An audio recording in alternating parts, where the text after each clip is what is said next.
இந்த தேர்தல் வெற்றிக்கு அவர் முதலமைச்சராக இருக்கக்கூடிய விஜயின் அந்த வெறும் அந்த தேர்தல் வாக்குறுதி மட்டுமே வெற்றியை ஈட்டியது என்பதை ஏற்றுக்கொள்ள முடியாது. என்றால் தேர்தலுக்கு முன்பாக ஒரு 8000 ரூபா போட்டாங்க கடந்த ஆட்சியில்.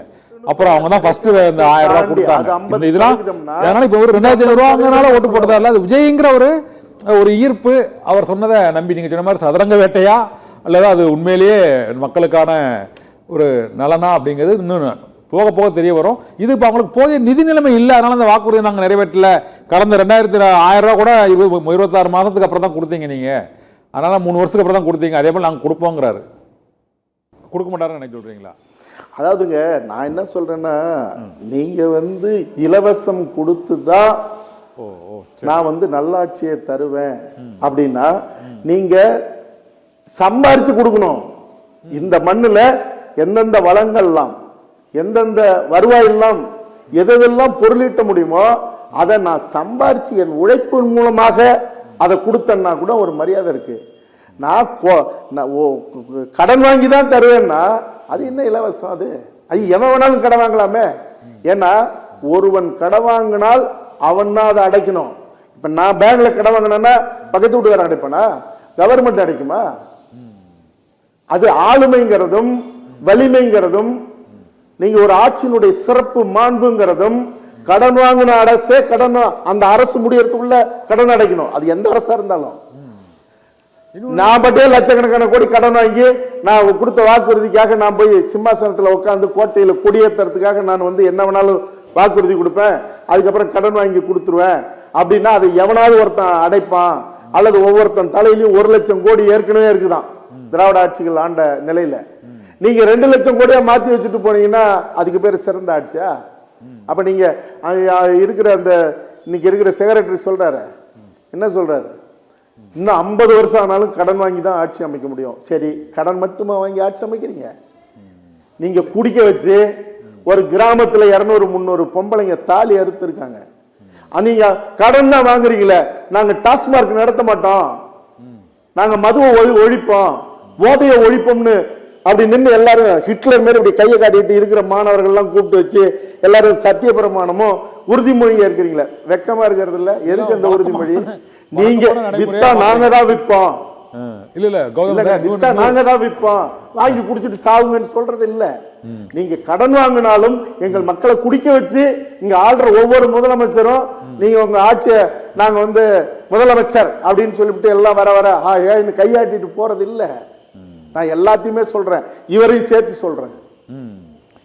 அதனால கடன் வாங்கி நீங்க கொடுத்த இலவசங்களை நிறைவேற்றுறது இல்ல. நீங்க கடன் வாங்கினா விஜய் அவர்கள் கடன் வாங்குறாரு 20,000 கோடி இப்ப வாங்கினார்ல இந்த 100 நாள்ல. இந்த 20,000 கோடி உங்க ஆட்சி முடியறதுக்குள்ள நீங்க அடைக்கணும். அப்பனாதான் அது நீங்க கடன் வாங்கினதுக்கு மரியாதை. நீங்க இருக்கிற தமிழ்நாட்டுல இந்த மண்ணுல பிறந்தவங்க உங்களுக்கு ஓட்டு போட்ட ஒவ்வொருத்தன் தலையிலும் 1 லட்சம் ரூபாய் கடன் வச்சுட்டு போறது, மேற்கொண்டு வச்சுட்டு போறதுக்கு எதுக்கு நீங்க வாக்குறுதி கொடுக்கணும்? எதுக்கு அந்த கடனை வாங்கணும்? அதனால அது இல்ல.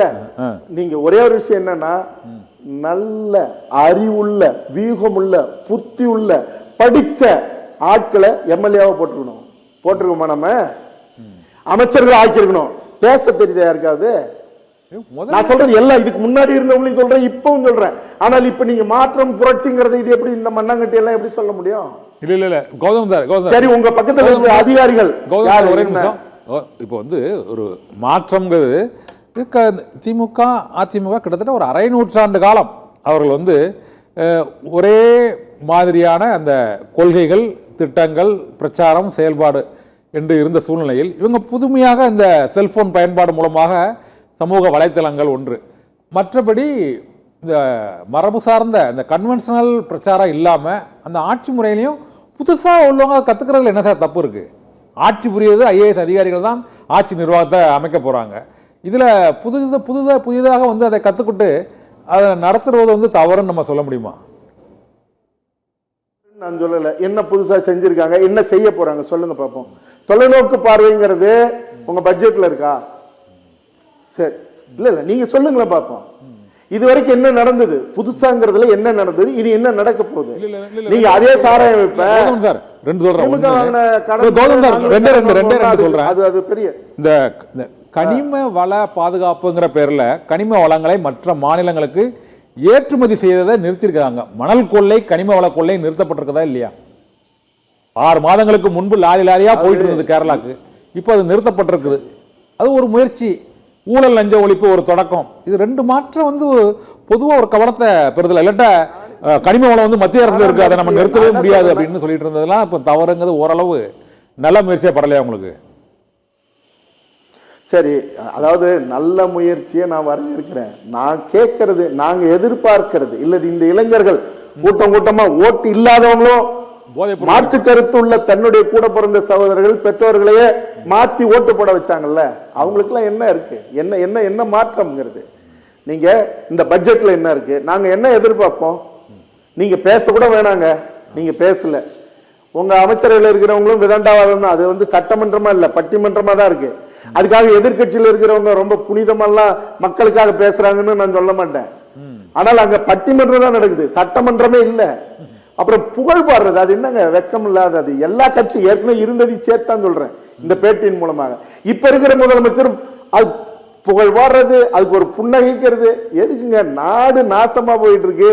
இங்க வந்து குடிச்சிட்டு அடுத்த தலைமுறை, இப்ப ஒரு அறிக்கை சமீபத்தில் ஒருத்தர் சொல்லியிருக்காரு, அடுத்த தலைமுறை ஆண்மையற்று தான் பிறக்கும்னு. ஒரு ஆண்மையற்ற தலைமுறையை உருவாக்குறதுக்கு குடிக்க வைக்கிறது, குடிக்கிறதே ஒரு அரசாங்கம் ஊக்குவிக்கிறது அப்படின்னா அதுல என்னங்க இருக்குது? அது அப்ப அதுல இதெல்லாம் என்ன மாற்றம்? நீங்க வந்த உடனே என்ன செஞ்சிருக்கணும்? மதுவையே தடை பண்ணணும். நீங்க மதுவை ஒழிக்காமல் இந்த மண்ணில் இருக்கிற மக்கள் அடுத்த தலைமுறையை புள்ள பெத்தாது மலடாகும்னா அதுக்கப்புறம் என்ன ஒரு அரசு? நீங்க அதைத்தான் செய்யணும், அதை செய்யுங்க. இல்ல மது ஒழிப்புங்கிறது, மது ஒழிப்புங்கிறது இப்போ தமிழ் தேசிய அரசியலையும் மற்ற கட்சிகளையும் பொதுவா மக்கள் மத்தியில ஒரு ஆதரவு பெற்ற ஒரு இதுதான். அது செயல்படுத்தாரா இல்லையாங்க நம்ம பார்ப்போம். இப்போ எனக்கு இந்த திராவிட அரசியலுக்கு மாற்றாக ஒரு தமிழ் தேசிய அரசியல் எழுச்சி பெறும் என எதிர்பார்க்கக்கூடிய ஒரு சூழ்நிலையில புதுசா விஜய் வந்து இந்த மாதிரி ஒரு ஆட்சியை கைப்பற்றியது வந்து இது தமிழ் தேசிய அரசியலுக்கு ஒரு பெரிய பின்னடைவா பாக்குறீங்களா? திராவிட அரசியலுக்கு மட்டுமல்ல, ஒன்று பின்னடைவும் இல்லை. அவரே வந்து வெற்றி பெற முடியல, வெற்றி பெற முடியல சார். அதான் கேட்கிறேன். இப்போ தமிழ் தேசிய அரசியல் முன்னெடுத்த தலைவர்கள் வெற்றி பெற முடியலையே. தமிழ் தேசிய அரசியல்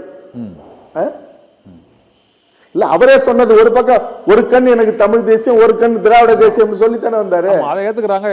ஒட்டுமொத்த எடுத்தது இல்ல, திராவிட கூட்டத்தையும் கையில வச்சுக்கிறது, தமிழ் தேசிய கூட்டத்தையும் கையில வச்சு, அது தப்பு இல்ல, நீங்க வந்தது தப்பு இல்ல. ஆனால் என்ன மாற்றம் எதிர்காலத்தில் கொண்டு வர போறீங்கிறதான்.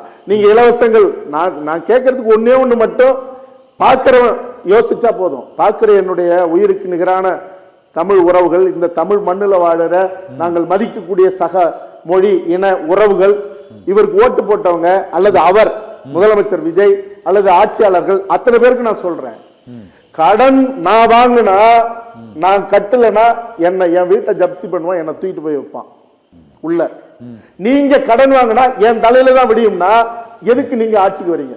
இந்த கேள்விக்கு யாராவது பதில் சொல்லுங்க. நான் வாங்குற கடனுக்கு என்னுடைய 5 ஆண்டுகளுக்குள்ள நான் வந்து அந்த பணத்தை, அந்த கடனை நான் திருப்பி அடைப்பேன்னாதான் ஆட்சிக்கு வரணும். யாராக இருந்தாலும், அது தமிழ் தேசிய அரசியலா இருந்தாலும் திராவிட அரசியலா இருந்தாலும், இந்த ரெண்டையும் சேர்ந்து வந்த தாவேக அரசா இருந்தாலும், நான் கடன் வாங்கினா நான் தானே அடைக்கணும். என் தலையில கட்டி வைக்கிறதுக்கு நீங்க எது கடன் வாங்குறீங்க?